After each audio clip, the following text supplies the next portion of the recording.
இது வந்து இப்போ கட்டப்பட்டு கொண்டிருக்கிற சுண்ணா சந்தை. உங்களுக்கு நான் கிட்டடியில் சுண்ணாக வீடியோ காட்டின நேரம் காட்டியிருப்பேன். கட்ட தொடங்கி இருக்கணும்னு சொல்லி நான் நினைக்கிறேன். கிளிநொச்சி சந்தையில் அதல் மாதிரி கடைகளையாக கட்டப்பட்டு கொண்டு இருக்குது. இப்போ தமிழுக்கும் தாய்மண்ணுக்கும் வணக்கம். எனக்கு ஆக்க மூக்கம் அளித்து வருகிற அனைத்து இனிய உறவுகளுக்கும் வணக்கம். நான் நின்று கொண்டிருக்கிறது வந்து சுண்ணா பஸ் ஸ்டாண்டு கிட்ட. இன்றைக்கு வந்து தேர்தல் நாள், ஜனாதிபதி தேர்தல் நடக்க போகுது. நாங்கள் அதுக்கு ஒரு கிழமை லீவு மாதிரி என்றதால் ஊருக்கு வந்து நாங்கள் இன்றைய கிளம்ப போகிறோம். கிளம்புறாண்டுக்கு நானும் வந்து ஓட் பண்ணிட்டு போகலாம்ன்றது. வாக்குரிமைன்றது அனைவரினதும் நாட்டில் வாழ்வதற்கான ஒரு உரிமை. அதுகளுக்கு சமனானது அல்லது அதுக்கு மேலேன்னு சொல்லலாம். ரோட்டை பாருங்கள், ரோட்டை அப்படி வலிச்சிருக்கேன்னு சொல்லி நாங்கள் போயிட்டு வாக்கு போட்டுட்டு வந்து உங்களோட அதை பற்றி கொஞ்சம் கதைக்கலாம். இன்றைக்கு கொஞ்சம் நேரத்தால் பயணம் போக போகிறோம். நேரம் இப்போ 6:30 மாதிரி இருக்கும். யாரை சுண்ணாமடு கேட்கல நீங்கள் பார்த்துருப்பீங்க. நாங்கள் அதை கடந்து போகலாம் வாங்க. நான் போய் வாக்களிச்சுட்டு வந்து யாருக்கு வாக்களிச்சேன்னுலாம் உங்களுக்கு சொல்லிடுறேன். அது வந்து எல்லோரும் வீட்டிலேயே அதை பரம ரகசியமாக பண்ணுவினோம். இல்லை ஒரு வீட்லேயே பல பேருக்கு போடுற ஆக்கள் இருக்கணும், பல பேருக்குண்டு ஒவ்வொருத்தரும் வேறு மாதிரி. சரி, நாங்கள் வாக்கை போட்டுட்டு கிளம்பலாம். நீங்களும் மறக்காமல் வாக்களிங்க. ஆனால் நீங்கள் மறக்காமல் வாக்களிங்க என்னன்னு சொல்லிக்கல வந்துடும், வீடியோ வந்திருக்கும். அடுத்தடுத்த எலெக்ஷனுக்கு வாக்களிங்க. சர்ஜும் வந்து பெயிண்ட் எல்லாம் அடிச்சு நல்ல வழியாக செய்திருக்கிறாங்க. அதில் முற்பக்கத்தை காட்டிக்கொண்டு உங்களுக்கு போவோம்.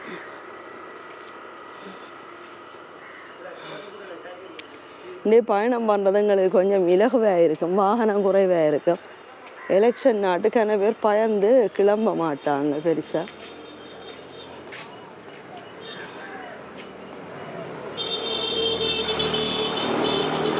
வலிச்சு கிடக்கிற ரோட்டில் அவர் ஒரு ஆள் ஒரே கோன் அடிப்போம். போ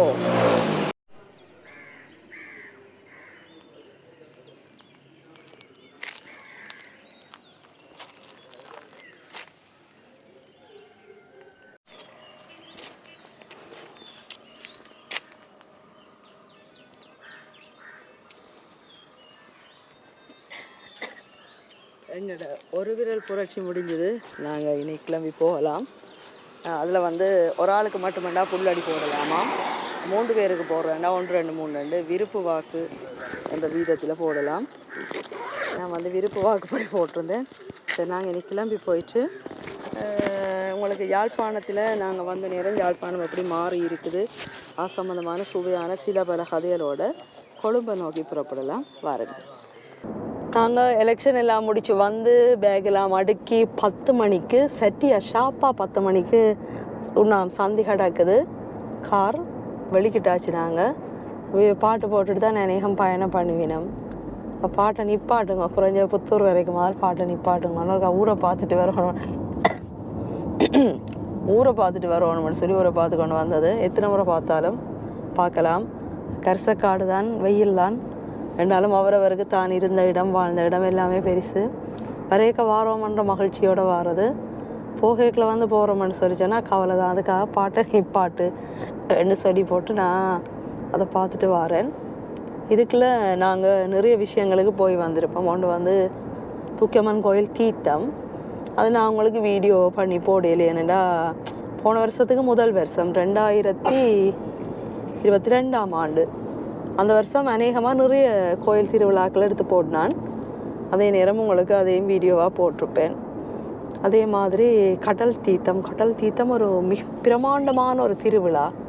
அது எங்களோட சப்ஸ்கிரைபர் ஒரு ஆள் தான் போங்க எடுங்கன்னு சொல்லி அவர் நெல்லி அடியால் ஆனபடியாக போங்க எடுங்கன்னு சொல்லி எடுத்தது. எங்களுக்கே அது ஒரு பிரமிப்பான கடலாக இல்லாடி சனத்தை ஒப்புறது, சனத்திரள் சமுத்திரம் போல திரண்டு இருந்ததுண்டு. அது மாதிரியான ஒரு பயங்கர திரளோடு நடந்தது. இலங்கையில் நடக்கிற ஒரு பெரிய நிகழ்ச்சி இவன்ட்டு சொல்லி சொன்னால் நல்ல தேர் தான். அது வந்து சீசனாக இருக்கிறதால வெளிநாட்டில் இருக்கிறவங்க தமிழ் சின்ன முறை கொட்டுப்பட்டு கொண்டு வாரது. அதுதான் ஒரு பெரிய நிகழ்ச்சியை நினச்சிருந்தோம். இந்த முறை நாங்கள் போன டைம் பிந்திட்டுது. அதாவது பிள்ளைகளோட போகணும், அவையோட வலிக்கிடுதல் எல்லாம் முடிஞ்சு அதுக்குள்ளே போக கொஞ்சம் லேட் ஆகிட்டு வீடியோ எடுக்கிற யோசனையும் இல்லாதால் அந்த டைமை கொஞ்சம் கவர்னாக விட்டுட்டோம். அவசானம் ரிட்டர்ன் ஆகி கொண்டிருக்கல நாங்கள் கோயிலை அந்த தீர்த்தக்கரையை நோக்கி போய் கொண்டு வந்திருப்போம். திரும்பி நாங்கள் வந்தால் கோயிலுக்கு திரும்பி வந்து வெளியேறுவோம்னா வெளியேறவே இயலாத அளவு சனம். என்ன சொல்லி வேலையில் இப்போ இவரோட கடை இவ்வளோ சனமாய் வரும். போன முறையும் வந்து டக்குன்னு போயிட்டோம். இதுக்குள்ள அதில் வெளிக்கிடவே முடியுதில்லை. மூத்த விநாயகர் கோயில் வரைக்குமே சனம். அதை விட ஒரு தண்ணி பந்தலில் தண்ணி குடிக்கவே கிடைக்கல. தண்ணி, கோப்பி, ரிங்ஸ், கடலை அப்படியெல்லாம் கொடுக்குறவங்க அதுக்கு பிரிமான லைன் கட்டி நிற்குது. அதால் ஒரு ரிங்ஸ் கரைச்சி வச்சிருந்தான்.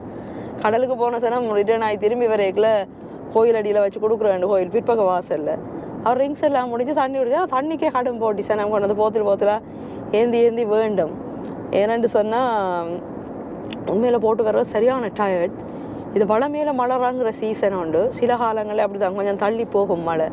அதால் மழையே இல்லைன்றதால சரியான ட்ரை ஆகளுக்கு ஒரே களை. இப்போ நாங்களும் தண்ணி தான் வேண்டி குடிச்சிருந்தோம். அப்புறம் அதுக்குள்ளால் காரில் வந்ததும் ஒரு கரைச்சலாக போயிட்டுதுன்னு சொல்லலாம். வள்ளிபுரம் கோயிலை பொறுத்த வரைக்கும் பார்க்கிங்னு சொல்லி ஒழுங்கான பார்க்கிங் இல்லை. ஒரே பனவளவு காணியை தான் வெட்டி விட்டுருப்பான். அதுக்குள்ள குதிச்சிருக்கிற மாதிரி போய் அநேக மோட்டர் பைக்காரரும் நிப்பாட்டி இருப்பாங்க. அதுக்குள்ளால எல்லாம் நிப்பாட்டிலான்னு தள்ளி நிப்பாட்டினது. காருக்கு போகிறதுக்கே 2 கிலோமீட்டர் தூரம். கடற்கரைக்கு 3 போய் வர 6 கிலோமீட்டர் தூரத்தை கிட்டின ஒரு வேலை. திருப்பி பார்க்கிங் 2 கிலோமீட்டர். ஏமான தூர தேசம் எல்லாம் போய் நடந்து வந்தோம். நல்லூருக்கு அடுத்ததாக நடக்கிற ஒரு பெரிய ஈவெண்ட் இதுதான் போல இருந்துச்சு. 1 மில்லியன் க்ரௌடு கிட்ட நின்றுருக்குமென்னு சொல்லி மிஸ்டர் சொன்னார். உண்மைதான். இது வந்து இப்போ மலேசியாவில் நடக்கிற தீபாவளி, அடுத்த தைப்பூசம் அதல் மாதிரி இவங்க பிரபல்யப்படுத்தினா உண்மையில இதை விட ஒரு மகாசனம் உண்டு எதிர்பார்க்கலாம்னு சொல்லி நினைக்கிறேன். ஆனால் எனக்கு இந்த ஆதங்கம் என்னென்னா அந்த பாதை இப்படி தான் இருக்குது. போய் வந்த ஆக்களுக்கு தெரியும். முனுகு ரோட், பிறகு மணல் சககல், மணலும் கல், அதுக்காங்காலே அந்த பெரிய புல் இங்கே ஹோட்டல் பிளேஸில் நிற்கிற மாதிரியான ஒரு புல்லொண்டை வெட்டி இருப்பாங்க திருவிழா காலம்ன்றதுக்காக. நான் நினைக்கிறேன் டிராக்டரில் போட்டு அடித்து வெட்டுறதாக்கம். வெட்டி இருக்கிற அந்த புல்லுக்குள்ளால் நடக்கிறேன்னா அது பெரிய துன்பம். சபரிமலைக்கு போகிற துன்பம் மாதிரி இருக்கும். கல்லில் முள்ளு குத்துறது, கல் குத்துறதை விட புல்லு குத்தக்கூடிய புல்லாக அடிக்கட்டியாக மிஞ்சி இருக்கும். அப்படியான வேலைகளுக்குள்ள போகிறதுக்கு கொஞ்சம் ஃபண்டிங்கள் ஆக்கள் ஒரு ஒழுங்கான முறையில் செய்தால் அதுக்கு ஒரு தரப்பாதையை போட்டு வச்சுருந்தா இந்த திருவிழா காலில் சிறப்பாக இருக்கும். அதோட கொஞ்சம் இடத்துக்கு தான் லைட் பூட்டி இருப்பாங்க. மற்றது இருட்டு, எப்போவுமே வந்து பருவகாலமாக இருக்கிறதால சிரம் வந்து அந்த பௌர்ணமி நிலவை பயன்படுத்தி நடந்து கொள்ளும். அதுக்கு முழு இடத்துக்கும் லைட் இருந்தால் தான் கொஞ்சம் சிறப்பாக இருக்கும். அடுத்தது தப்பி தவறி மழை வந்துச்சுன்னா அவ்வளோ நான் கதை ஹந்தல். ஆனபடியால் அந்த கீரிமலையில் அதுகளில் கேரியம் செய்கிறதுக்காக கட்டி வச்சிருக்கிற மாதிரியான ஒரு திறந்த மண்டபம் கொஞ்சம் நல்ல பெரிய சைஸில் கட்டினாங்களேன்னு சொல்லினாலும் நல்லா இருக்கும். இன்னும் சிறப்பாக இருக்கும் அந்த திருவிழா. இது என்னுடைய ஆதங்கம். இப்போ போன போது தோன்றுச்சு, இந்த முறை போய்க்கல கட்டாயம் தோன்றுச்சு. இப்படியான கதைகளை தான் உங்களோட இந்த பயணம் முடிஞ்சு திரும்பிக்கல ஷேர் பண்ணலாம்னு சொல்லி. அதை விட இளவட்டங்கள்ல கதை இப்போ இருக்கிற இலசுகள் எல்லாம் இலங்கையில் போதை பொருள் பாவனை கூட. அதை நீங்கள் கேள்விப்பட்டிருப்பீங்க, வந்து நீ கேட்கலையும் பார்த்துருப்பீங்க. நாங்கள் கோயிலால் திரும்பி கொண்டு கேட்கல. எனக்கு உண்மையில் அதில் மனம் வித்தியாசமாக இருந்தது. கஞ்சாண்டா இப்படி தான் இருக்குமென்னு தெரியாது. கணவர் தான் சொன்னார் கஞ்சா அடிக்கிறாங்களேன்னு சொல்லி. நான் கோயில மனத்தின் ஒரு கடும் மனமாக இருக்குன்னு தான் யோசித்தேன். கோயில் வளவின்ற பக்கத்து லேன் மாதிரி, அதுவும் கோயிலுக்கு போகிற பாதை, அதுக்குள்ள நின்று குடிக்கிறாங்க. கடுமையான தூசணம். அதை விட போலீஸ் நிற்குது, கட்டாயம் கண்டிருப்பாங்கன்னு நினைக்கிறேன். பிடிக்கலைன்னா அவங்களே தான் இதுகளெல்லாம் கொடுத்து சீரழித்தது. இப்படியான ஒரு சமூக நிலைப்பாடுகளோடு போய் கொண்டிருக்குது. என்னதான் இருந்தாலும் நாங்கள் வந்து பிறந்த ஊரில் இருக்கிற விருப்பத்துக்காக வருவோம், நிகழ்ச்சியெல்லாம் பங்கு பெற்றுவோம். நீங்களும் வார நேரம் இந்த வழிபுற தீர்த்தத்துக்கு ஒருக்கா போய் பாருங்கள். நல்லூர் திருவிழாவுக்கு மட்டும்தான் இவ்வளோ காலம் போனாக்கள். வழிபுற தீர்த்தத்துக்கு ஒருக்கா போய் பாருங்கள். சமுத்திர தீர்த்தம் தேர் முடிஞ்ச அடுத்த நாள் சமுத்திர தீர்த்தம், அதற்கும் அடுத்த நாள் வந்து சாதாரண தீர்த்தம் இருக்கும். சமுத்திர தீர்த்தம் தான் மிக சிறப்பானது. நீங்கள் ஒரு தடவை போய் பாருங்கள். உங்களோட இப்படியே சில விஷயங்களை நான் வந்து பகிர்ந்து கொண்டு போகலாம். பாருங்கள், என்னை சும்மா கதை தான். நாங்கள் இப்போ ஆனரவுக்கு வந்து சேர்ந்துட்டோம். ஆனரவு உங்கள் எல்லாருக்குமே தெரியும். சும்மா இருக்க அங்கிட்டு போக மாட்டேன். எலெக்ஷன் நாள் ரோட்டில் சனம் இல்லை. ரோட்டில் சனம் இல்லைன்றதை விட போகிற ரெயினில் கூட சனம் இல்லை. பார்த்துருப்பீங்க. சனத்துக்கு பயம். என்னவும் சரி நடக்கலாம். இந்தியா நாளில் பெருசாக பயணப்பட விரும்ப மாட்டினோம். என்னென்னு சொல்லி சொன்னால் திங்கட்கிழமை அநேகம் கேள்விவாக தான் இருக்க வேணும். இருந்தாலும் நின்றுட்டு போய் சேர்ந்துட்டா ஈஸின்னு சொல்லி வலிக்கிட்டோம். அங்கே நின்ற நேரம் நாங்கள் வேறே நெய்வன்ஸ்ன்னு சொல்லி போயிருந்தோம். என்ன சொன்னால் ஒன்று ரீச் ஆகவே நீங்கள் பார்த்துருப்பீங்க. அடுத்தது வந்து விஜய்ட மூவிக்கு செகண்ட் டே என்னமோ மரகமவிலே பார்த்துட்டோம். இருந்தாலும் இங்கே மகள் பார்க்கணுமென்றதுக்காக திருப்பவும் போக வேண்டியதாக போயிட்டுது. அதில் வந்து அந்த கிரிக்கெட் ஃபைட் சீன், அது கடைசி சீன் தான் சவமாக இழுக்கிற மாதிரி. கதையில் ஒன்றுமே இல்லை, நான் சென்ஸ். ஆனால் 2 வீக்ஸ் ஆன பிறகும் இங்கே யாழ்ப்பாணத்தில் போயிருக்க விஜய்க்கு இவ்வளோ ஃபேனா தமிழ்நாட்டில் இருக்கிற மாயன்னு சொல்லி யோசிச்சேன். என்னென்னு சொல்லி சொன்னால் ஹவுஸ்ஃபுல்லுக்குள்ளே கேன்சலேஷன் ஆன டிக்கெட்ஸ் தான் எங்களுக்கு கிடைச்சிது. அப்படி ஒரு விஜய்க்கு ஃபேன் பேஸ் யாழ்ப்பாணத்துலேயும் இருக்கிறத அன்றைய தான் பார்க்கக்கூடியதாக இருந்துச்சு. உடனேன்னு சொல்லி சொன்னால் பரவாயில்ல, கருநாளுக்கு பிறகு 2 வீக்ஸுக்கு பிறகும் அதே மாதிரி இருந்துச்சு. அது ஒரு ஈவெண்ட்டாக இருக்கும். இன்னும் கொஞ்சம் இடத்துக்கு போக பிளான் பண்ணாங்க, நாட்கள் பத்தாது, எல்லா நாளுமே ஓடிக்கொண்டு வந்து அதால் திரும்பிட்டோம். நாங்கள் இனி அடுத்ததாக ஆன இரவில் இன்னொரு பாயிண்ட்டுக்கு போகலாம். சிவன் சிலையடிக்கு போயிட்டு உங்களோட கொஞ்சம் கதை. ஆன இரவு அந்த உப்பளம் கடந்ததுக்கு பிறகு வரக்கூடிய தட்டுவான்கட்டியில் இருக்கக்கூடிய சிவன் சிலை, யாழ்ப்பாணத்துக்கு வர்ற மாதிரியான நுழைவாயில் பகுதி, தலையின்ற இலங்கையில் இருக்கக்கூடிய தலையின்ற கழுத்து பகுதியில் மிகப்பெரிய சிலை ஒன்று நல்லா இருந்திருந்தான்றது எங்களுடைய ஆசை. ஆனால் இதில் சிலையுடைய அளவு காணாது, இதை சரி கட்டினாங்களே என்று சொல்லி இருக்குது. இவ்விடத்தில் நின்று கொண்டு உங்களோட என்ன கதைன்னு சொல்லி சொன்னால், எங்களோட மக்கள் இந்த பழக்க வழக்கம் இதுலேயும் வந்து கொஞ்சம் வேலை விலட்டி இல்லாத பாய்ஸ் இருக்கிறாங்க. சும்மா இருந்து கொண்டு எப்படி சீவிக்கலாம், அடுத்தவன்ற காசில் எப்படி சீவிக்கலாம்னு கனவேர் வாழ்ந்து கொண்டிருக்கிறாங்க. யாழ்ப்பாணத்தில் உழைப்பாளிகள் இருக்கிற அதே இடத்துல கனவேர் வாழ்ந்து கொண்டிருக்கிறாங்க. இப்போ என்னென்னு சொல்லி சொன்னால், நல்ல தலைவர் ஒன்று வரணும், நல்ல தலைவரை தெரிவு செய்யணுன்றதுக்காகத்தான் இந்த ஜனாதிபதி தேர்வு நடந்து கொண்டிருக்குது. இருந்தாலும் எல்லாருமே வந்து தாங்க நல்லவன் வந்த பிறகு தாங்க நல்லதாக மாறலாம்னு நினச்சி பல வகையான சின்ன சின்ன குறைகளோடையே இருப்பாங்க. முதலாவது திருத்தம் வந்து வீட்டில் இருக்கணும். வீட்டில் இருந்து பேசிக் சின்ன சின்ன பழக்கங்களில் இருந்து வரணும். உதாரணத்துக்கு வந்து சொல்லப்போனால், எங்களுடைய ஆட்கள் வந்து போருக்கு முற்பட்ட காலத்தில் போலீஸ் சட்டத்திட்டம் அப்படி ஒன்றும் இல்லாதபடியால் என்ன மாதிரின்னு சொல்லி சொன்னால், ரோட் ரூல்ஸே தெரியாது, அதுக்குரிய சிம்பிள் ஒன்றுமே போட்டிருக்க மாட்டாங்க. ஹெல்மெட் போடுறையில் எல்லாமே இருந்து அதுக்கு பிறகு மாறிச்சு. அதை ஃபாலோ பண்ணாமல் இருந்த ஆக்களும் கூட, ரோட் ரூல்ஸை ஃபாலோ பண்ணாமல் இருந்த ஆக்கள் கூட அதில் நிறைய ஆக்சிடெண்ட் வந்த பிறகு மாறிக்கொள்கிறாங்க. ஹெல்மெட் கட்டாயம் போடணும். இந்தியாவோட ஒப்படைக்கில் எவ்வளோ சிறப்பாக இருக்குன்னு தான் சொல்ல வேணும். இருந்தாலும் இப்போ நடுவில் குப்பை போடுற பழக்கம் இருந்தது ரோட்டில். இப்போ ரோட்டில் எல்லாம் குப்பைகளை பெருசாக காண கிடையாது, அந்தளவுக்கு முன்னேறிட்டாங்க. ஆனால் வேறு இனங்களோட ஒப்படைக்கில் உங்களுக்கு யாரை சொல்கிறேன்னு தெரியும். சில பேருக்கு இந்த கதை கோபத்தை உண்டாக்கலாம். கர்ப்பிணி பெண்கள், சின்ன பிள்ளைகளோட போகிறாக்கள், வயோதிபர் அப்படியான ஆக்கள் போய்க்கில் இடம் கொடுக்க மாட்டாங்க. இடம் கொடுக்காமல் என்ன செய்வாங்கன்னா, பஸ்ஸில் பேசாமல் ஃபோனை நோண்டி கொண்டே இருப்பாங்க. இதெல்லாம் ஒரு அடிப்படையான பிள்ளையான பழக்கம். அங்காளி பக்கங்கள்னு சொல்லி சொன்னால், குறிப்பாக நாங்கள் வாய் விட்டே சொல்கிறதா இருந்தால் சிங்களாக்கள் இடம் கொடுப்பாங்க. இப்படி நிறைய பழக்கங்கள் வந்து நாங்கள் சின்ன சின்ன பழக்கங்கள் மாறிக்கொண்டு போகணும். நல்ல தலைவன் வரட்டும், அதுக்கு பிறகு மாறுவோம்னு சொல்லி இருக்காமல், நாங்களாக திருந்தினா நாடு பிறகு திருந்தும். தேர்தல் முடிவுகள் என்னவாகவும் இருக்கலாம். 3 பேருக்குமே வரக்கூடிய சம வாய்ப்புகள் இருக்குது. இந்த வீடியோ வரைகளை உங்களுக்கு யார் ஜனாதிபதி இலங்கையிலேன்னு சொல்லி தெரிஞ்சிருப்பீங்க. இங்கே இருக்கிற உறவுகள் அனைவரும் தமிழராக இருந்தன, சிங்களவர்களாக இருந்தன, வெளியில் இருக்கிறார்கள். இலங்கையின் இந்த முறையான ஜனாதிபதி யாருன்றதில் நீங்கள் ஆர்வமாக தான் இருந்திருப்பீங்க. உங்களுக்கு அதுக்கு பதிலும் கிடைச்சிருக்கும். நான் இதை பற்றி கதைச்சு கொண்டு கேட்கல. ஒரு விரல் புரட்சி முடிஞ்சுது. நாங்கள் மினைக்கட்டு அதுக்காக போன மாதிரியே போர்டிங் செய்துட்டு வந்துட்டோம். வேறு என்ன உங்களோட ஏதாவது ஷேர் பண்ணி கொள்ளணும்னு சொல்லிச்சேன்னா ஷேர் பண்ணி கொள்கிறேன். மக்களாக பார்த்து திருந்த வேண்டியது என்ன இருக்குதுன்னு சொல்கிறதையும் நீங்கள் வந்து காமெண்ட்ஸில் குறிப்பிட்டீங்கன்னு சொல்லி சொன்னால், அதை பார்க்குறாக்கள் என்ன திருந்தோணும்னு சொல்லி பார்த்துக்கொள்வாங்க. எல்லாத்தையும் நானே சொன்னால் நல்லா இருக்காது. வாங்க நாங்கள் தொடர்ந்து பயணிக்கலாம். இது வந்து ஆன இரவிந்த உப்பளத்துக்கு இந்தியாவில் உள்ள பகுதி. அந்த உப்பு தண்ணின்னா கழிவு தண்ணி தானே இது. அந்த அதால் வாயால் வெளியேற்றாங்க. அப்போ கடல் தண்ணி வத்தி உப்பு இப்படித்தான் நோமலாக வரும். நோமலா நான் அந்த எல்லாம் முடிஞ்சு வர்ற கழிவாக்கு பதாலே ஒரு கீழே வருகுதுன்னு சொல்லி இது வந்து இயற்கையாக வந்திருக்கு. இதை பார்த்து கட்டி அங்கால செய்கிறாங்க. இது இயற்கையாகவே உப்பு படிஞ்சிருக்கு. இது நிறைய மாசுக்களோடு சேர்ந்து படிஞ்சிருக்கு. ஆனால் எல்லாம் அப்படியே பளிங்காக மாறிட்டு ஒரு பளிங்கு எடுத்து ஒன்று காட்ட முடியுமா உங்களுக்கு? அதுதான் ரங்குறதுக்கு பாதையை பார்த்தா அப்படி சரிஞ்சு உருண்டு போங்க, பரவாயில்லை.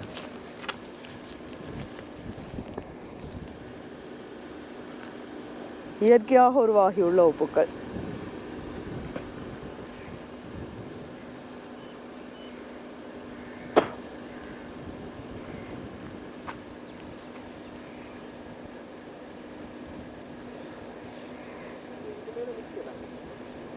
புது ஏலையா? கல், ஃபுல் கல் எடுத்துட்டு வாங்க ஒரு கல். உப்பு கல் தண்ணீருக்கு ஆசைப்பட்டது வருது இல்லையா?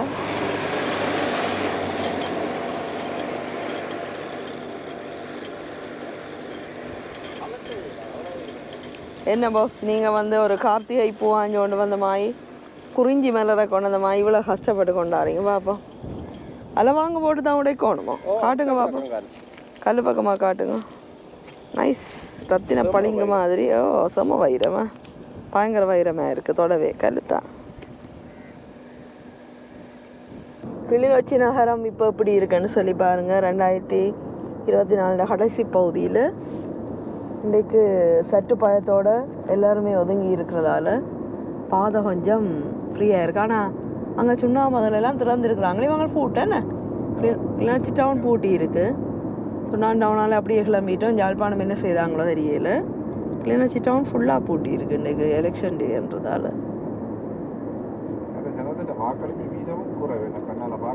அது வளமையாக தமிழ் பிரதேசத்துல அப்படித்தான் செய்கிறவங்க. நாங்கள் இவங்களுக்கு போட்டு என்ன போடாமல் என்னன்ற மாதிரி. அங்கே பாருங்களேன், 2ஆம் போனால் அப்புறம் உங்களுக்கு வேறு ஒரு ஸ்கூலில் ஹாட்ரம் சனமாக இருக்குமென்று தான் நினைக்கிறேன்.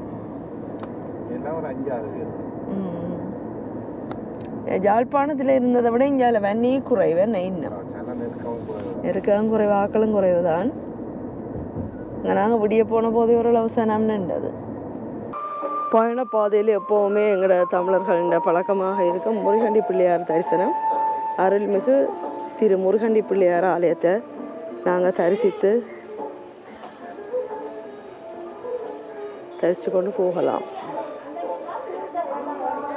நாங்கள் முருகண்டியில் தரிசனம் செய்தோன்னு புறப்பட்டோம். அந்த நேரம் வாஷ்ரூமுக்கு போக மாட்டோம். இங்கே அதிகமான வாஷ்ரூம்கள் இருக்கக்கூடிய பிரச்சனை. ஒன்றில் வந்து கதவுக்கு பூட்டி இருக்காது, சிலதை களஞ்சியரமாய் பூட்டி வச்சுருக்கானேனோ தெரியல.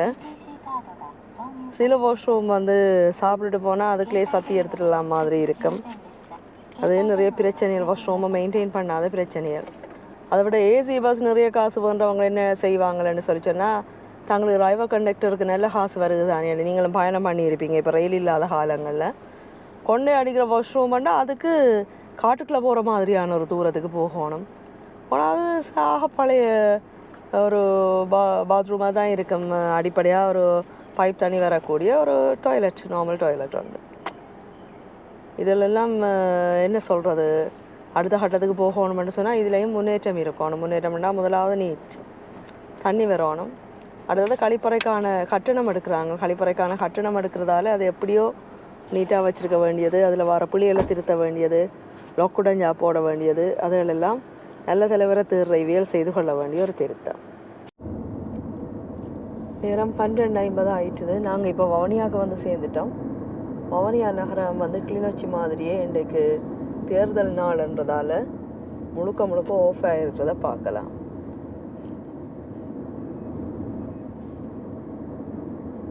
எனக்கு வந்து நார்மல் கடையில் எல்லாமே போட்டு கோல்டன் மேங்கோன்னு சொல்லி அனுராதபுரத்தில் இருக்குது. இந்தியன் அண்ட் ஸ்ரீலங்கன் ஃபுட்ஸ் எல்லாமே இருக்கக்கூடிய ஒரு பெரிய ஹோட்டல் டைப்பான ரெஸ்டாரண்ட்ஸ், ஹோட்டல்ஸும் இருக்குது. நாங்கள் அதுக்கு போகலாம். அனுராதபுரம் வந்து தனியாக ஒன் டே ட்ரிப் அந்த டைம் போயிருப்போம். நீங்கள் அதை பார்த்துருப்பீங்க. கொத்தன்னா செம்மையாக இருக்கும். இலங்கையிலேயே ஒரு ஃபர்ஸ்ட் கிளாஸ் கொத்து. நாங்கள் உள்ளே போகலாம்.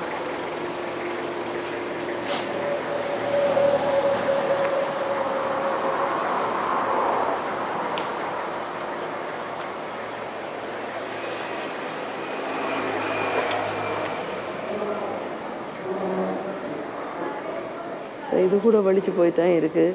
இன்றைக்கு சனம் அவ்வளோவா ட்ராவல் பண்ணாதால் நாங்கள் கோல்டன் மேங்கோஸுக்கு சாப்பிட வந்திருக்கோம்.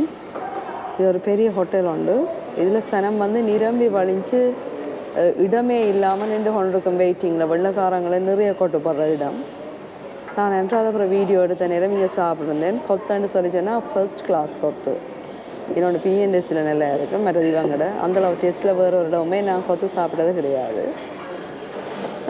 நாங்கள் இப்போ சாப்பாடுக்காக வெயிட் பண்ணுறோம். இன்றைக்கு அவைலபிளாக இருக்குது ஃப்ரைட் ரைஸ். வளமையாக புஃபே இருக்குது, அது நிப்பாட்டி இருக்கிறாங்களா. அதனால் நாங்கள் வந்து நான் ரொட்டி ஆர்டர் பண்ணியிருக்கோம். சிக்கன் கறி, அடுத்தது ஃபிஷ் கறி ஒன்றோட.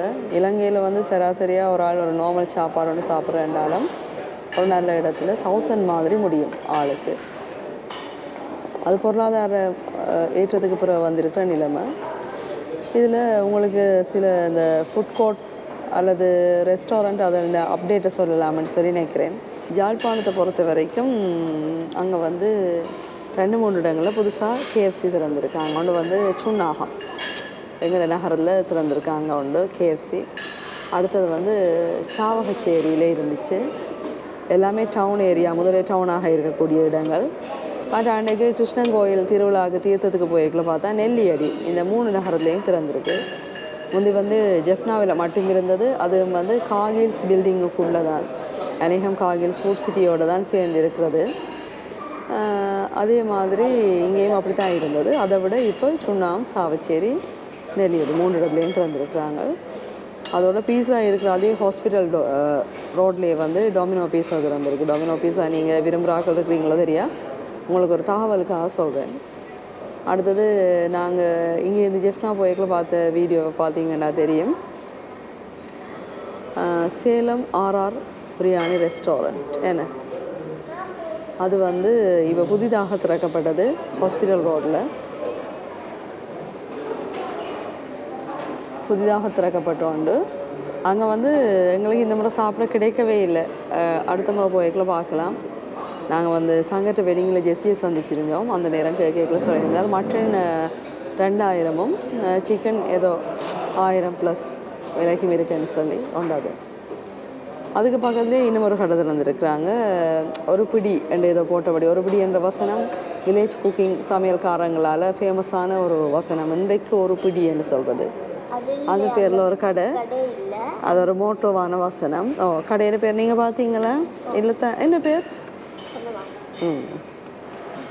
அப்போ நீங்கள் வந்து ஹாஸ்பிட்டல் ரோட்லேயே நிறைய கடை இருக்குது. அடுத்தது KFC நிறைய ஓப்பன் பண்ணியிருக்கோம். உங்களுக்கு கிட்ட உள்ள இடத்துக்கு நீங்கள் வெளிநாட்டால் வரைக்கும் சொந்தக்காரில் யாரையும் சேர்த்து கூட்டிகிட்டு போவீங்க. அநேகமானாக்கள் அப்படி போய்க்கலாம். உங்களுக்கு ஒரு உதவியாக இருக்குமன்றதால தான் இந்த மேங்கோ ரெஸ்டாரண்ட்டில் வச்சு உங்களுக்கு இந்த கதையை சொல்லியிருக்கு. இன்றைக்கி ஓஃபாக இருக்கிற நாள்லேயும் வெள்ளைக்காரன் வந்திருக்காங்க. அனுராதபுரம் வந்து ஒரு ஹிஸ்டாரிக்கல் பிளேஸ்ன்றதால அனுராதபுரம் புலனர்வை பார்க்க வரது கூட ஆக்கள் வந்து தங்கி இருக்கைக்கு இங்கேயும் வந்திருக்காங்க. எங்களோட நார்மல் க்ரௌட் தான் குறைவு. இதில் ஈஸி. இது வந்து இது பட்டர் நான் தானே, இது பட்டர் நான். இது வந்து கார்லிக் உள்ளி போட்ட நான். இதில் வந்து ஒன்று சிக்கன் குருமா. பாருங்க சொல்லட்டாங்க போல் ஃபிஷ்மாய் தான் இருக்குது. ஃபிஷ் கறி ஒன்று சொல்லியிருந்தோம். அந்த ஃபிஷ் கறி அதுக்கு மேலே டிக்காரா டொக்காரான்னு இது வேறு பேர். இது வந்து சிக்கன் குருமாவாக இருக்கும். நாங்கள் அவசரப்பட்டு இழுக்க தேவையில்லை சாப்பாடு. இப்படியே சுள்ளட்ட எல்லாத்த இடத்துக்கும் அது போய்கொண்டே இருக்கும். நாங்கள் இவ சாப்பிடலாம், செமையாக இருக்கும். இதில் வந்து ஒற்று குறையும் சொல்கிறதுக்கு இருக்காது. நீங்கள் சுற்றுறாக்கள் நான் சாப்பிட்றேன்னு தொடங்கிட்டார். நாங்கள் சாப்பிடுவோம். நாங்கள் வந்து சாப்பிட்டு முடிச்சிருந்தோம். வந்து கார்லிக்கில் செய்யப்பட்ட நான் ரொட்டி, மற்றது பட்டர் நான். டேஸ்ட் சொல்லி வேலையில் இவங்களை எல்லா சாப்பாடுமே அப்படி தான் இருக்கும். அதோட சிக்கன் குருமாவோட பிளேட்டில் தலபத்தில் செய்த ஒரு ஃபிஷ் டிக்கா என்ன உண்டு. அது இன்னும் செம்ம டேஸ்ட்டு. நீங்கள் வார நேரம் மேங்கோவில் சாப்பிடக்கூடிய ஒரு ஸ்டாண்டர்டான ஒரு இடமே இருக்கும். வாங்க வந்து சாப்பிட்டு பாருங்கள். நாங்கள் இப்போ கிளம்பி தொடர்ந்து பயணம் போகலாம். நான் கொஞ்சம் தூரத்தில் உங்களுக்கு நெடுக பயணப்பாதையில் காட்டி இருக்கிறதால இதோட முடிச்சு கொள்ளலாம்னு சொல்லி நினைக்கிறேன். வேறு ஏதாவது வித்தியாசமாக எலெக்ஷன் சம்மந்தமாக ஏதாவது சொல்ல கிடைச்சதுன்னா வழியில் காட்டுறேன். ஓகே. சாரல் தமிழி தனித்துவமான ஒரு சிறிய குழு. எங்களுடைய காணொலிகள் யாவுமே உங்களுக்கான. உங்கள் பார்வை ஒன்று போதுமே உன் குழலில் நான் வளர. நீங்கள் மறக்காமல் செய்யும் சப்ஸ்கிரைப்பும் பெல் ஐக்கனும் கசரட கற்கும் மாணவர்களுக்கு ஒரு கொப்பியாகும். சாரலின் தூரலில் நனைந்து உங்களை சற்றே புத்துணர்வு ஆக்கிக் கொள்ளுங்கள்.